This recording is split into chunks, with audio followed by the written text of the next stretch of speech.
அனைவருக்கும் காலை வணக்கம்.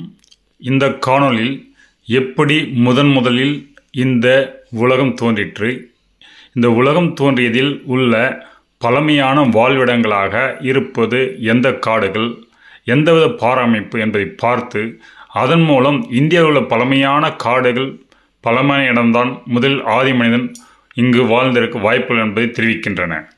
இது எவ்வாறு இந்த பூமி பல்வேறு சூழ்நிலை ஏற்று நம்முடைய இந்தியாவின் பல்வேறு தட்டுக்கள் உருவாகின தென்னிந்தியாவில் என்பதை காமிக்கிறது. இந்த தட்டுக்கள் உருவாகி பூமி மேற்பரப்பு குளிர்ந்து அதன் மேல் சதுப்பு நிலம் போன்ற பகுதியிலிருந்து பின்பு மனிதன் வாழ்வதற்கேற்ற பகுதி உருவாக கிட்டத்தட்ட 385 மில்லியன் வருடங்களுக்கு முன்புதான் தகுதியாக இருந்தது.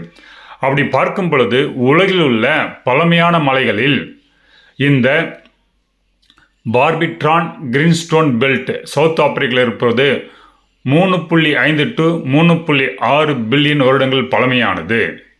அதையடுத்து பில்பரா கிராட்டன் மேற்கு ஆஸ்திரேலியாவில் உள்ளது. இந்த மலையினுடைய வயது 3.6 to 3.4 to 3.6 பில்லியன் வருடங்களாகும். அதே கனடாவில் உள்ள அகஸ்டா ஜெனிசிஸ் இங்குள்ள பாறைகளுடைய வயது 4.02 பில்லியன் வருடங்களாகும். ஆனால் இது தற்போது மழையாக இல்லை, அதனுடைய பூமியுடைய சமதளத்தில் உள்ள பாறைகளாகவும் இந்த பாறைகள் உள்ளன. எனவே இவ்வாறு 3 பழமையான பாறைகளை கொண்ட அமைப்பை அடுத்து இந்தியாவில் உள்ள அருணாச்சலம் மலைதான் தனது பாறைகளை மிகவும் உறுதியானதாக கொண்டுள்ளது. இந்த மலை 2.5 to 3 பில்லியன் வருடங்களுக்கு முன்பு உருவாகி இருக்கலாம். அதனுடைய வயதை கொண்டு எவ்வளோக்கு எவ்வளோ ஒரு மலை வயதாகிறதோ, பூமி வயதாகிறதோ அதற்கேற்ப அந்த பாறை இறுகி மிகவும் கடினத்தன்மை பெறுகிறது. இவ்வாறு பார்க்கும் பொழுது 4வது கடினத்தன்மை வாய்ந்த பாறை அமைப்பை கொண்ட மலையாக இந்த அருணாச்சலம் உள்ளது. மற்ற மலைகளெல்லாம் தற்பொழுது காண்பதற்கு அவ்வளவு இல்லாத வகையில் தற்போதும் நாம் பார்த்து வாழ்வதற்கேற்ற இடமாக இந்த அருணாச்சல மலை உள்ளது. எனவே நமக்கு உள்ள இந்த ஆதாரத்தை கொண்டு இந்தியாவில் முதலில் மனிதன் வாழ்வதற்கு ஏற்ற இடமாக இந்த அருணாச்சல மலைப்பகுதி, அது சுற்றுலா பகுதிகள் இருந்திருக்க வாய்ப்புகள் உள்ளன. புராணத்தின் அடிப்படையில் பார்த்தாலும் இந்த திருவண்ணாமலை அதனுடைய தன்மை விளக்குகிறது. எனவே இங்குத்தான் ஆதி மனிதர்கள், அதாவது குமரி கண்டத்தில் முதல்பு ஆப்பிரிக்கா ஆஸ்திரேலியா இணைந்த குமரிக்கண்டத்திலிருந்து முன்னேறிய மக்கள் அந்த குமரிக்கண்டம் அழிந்த பிறகு படிப்படியாக முன்னேறி வந்து இங்கு பல மில்லியன் வருடங்களுக்கு முன்பு இங்கு குடியமர்ந்திருக்கலாம். இவ்வாறு வந்த மக்கள் இந்த திருவண்ணாமலை மலைப்பகுதி அப்படியே முன்னேறி செய்யாறு ஆற்று வழியாக ஜவ்வாது மலை சென்று ஜவ்வாது மலையில் தங்கி வாழ்ந்திருக்கலாம். எனவே ஆதி மனிதன் வாழ்வதற்கேற்ற இடமாக இந்த பூமி உருவாவதற்கு பல காலமாயிற்று. அதில் 400 to 500 பில்லியன் வருடங்களுக்கு முன்பு தான் பூமி உருவாகி அதில் 200 to 300 பில்லியன் வருடங்களுக்கு முன்பு தான் மரம் வளர தொடங்கி சிவப்பு மண் உருவாகியது. எனவே மண் உருவாகிறது எவ்வளோ காலம் ஆகிடுச்சு, 500 மில்லியன் வருடங்கள் ஆகிடுச்சு.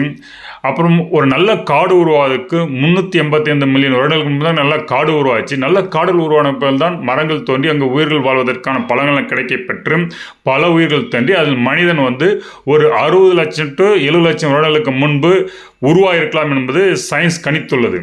எனவே இந்த மனிதர் வாழ்வதற்காக தகுந்த இடங்களாக காடுகள் தான் உள்ளது. எனவே இந்த காடுகளில் அவன் வாழ்வதற்கு தேவையான பழங்கள் கிழங்கள் இயற்கை கிடைக்க அதை உண்டு வாழ்ந்தான். பின்பு மேலும் அவன் நீர் தங்குமின் கோயில்கள் இயற்கை கிடைத்தன. இவ்வாறு வாழ்ந்த மனிதன் இங்கு பல காலநிலையில் இந்த பாலாறு என்பது பிற்பாடு உருவானது 500 to 600 மில்லியன் வருடங்களுக்கு முன்பு தான் உருவாச்சு. அதுக்கு முன்பு பார்த்தீர்கள் என்றால் இது ஒரு சமதள பகுதியாக தக்கான பகுதியாக இருந்தது. இதில் நீர் வழிந்தோடும் பகுதிகளை கொண்டிருந்துள்ளது. அதற்கப்புறம் கொஞ்சம் கொஞ்சமாக மண் அதற்கேற்ப சதுப்பு நிலம் உண்டாகி அதுக்கப்புறம் தான் மனிதன் இந்த சமதள பகுதியில் வாழ ஆரம்பித்தான். அப்படி பார்க்கும்போது இந்த காடுகளில் வாழ்ந்த ஆதி மனிதன் கொஞ்சம் கொஞ்சமாக இந்த ஆறெல்லாம் தன்னுடைய போக்கை செட்டிலாக கீழ் நோக்கி வந்தான் என்பது தெரிகிறது. இவ்வாறு கீழ் நோக்கி வந்த மனிதன் இந்த பாலாறு பழைய திசையில் குசஸ்தலை ஆறோடு சென்று கடலில் கலந்துள்ளது. அதன் அப்புறம் இந்த கிராக் ஆகி கொஞ்சம் கிழக்கு கீழிறங்க அது கூம் ஆற்றை பாலாறு தனது போக்காக எடுத்துள்ளது. கடைசியாக அடையாறை தனது போக்காக எடுத்துள்ளது. இவ்வாறு இருக்க இந்த பாலாறு ஒரு 20,000 வருடங்களுக்கு முன்பு தனது போக்கை தற்போதைய பாதைக்கு மாற்றியிருக்கலாம் என்பது ஆராய்ச்சியாளரின் கருத்து. அவ்வாறு மாறிய பொழுது இந்த படிப்படியாக தண்ணீர் கிழக்கு நோக்கி வர வர மக்களும் அந்த தண்ணீர் செல்லும் பாதையை ஒட்டி புலம் பெயர்ந்து நாற்காடு பகுதியை அடைந்து காஞ்சிபுரம் பகுதியை அடைந்து அப்படி திருவண்ணாமலை பகுதியை பரவி வாழ்ந்துள்ளனர். எனவே இத்தகைய மக்கள் எவ்வாறு இந்த நார்த்தார்காடு மற்றும் தொண்டை மண்டலத்தில் வாழ்ந்து பல நாகரிகங்கள் உருவாகின, திருவண்ணாமலை பகுதி எப்படி நாகரிகம் உருவாகின என்பதை வரும் காணொலியில் பார்க்கலாம். எனவே ஆதி மனிதன் வாழ்வதற்கான சூழல் இந்தியாவில் முதன்மையில் இங்கிருந்து என்பது என்னுடைய ஆராய்ச்சியின் கணிப்பு ஆகும்.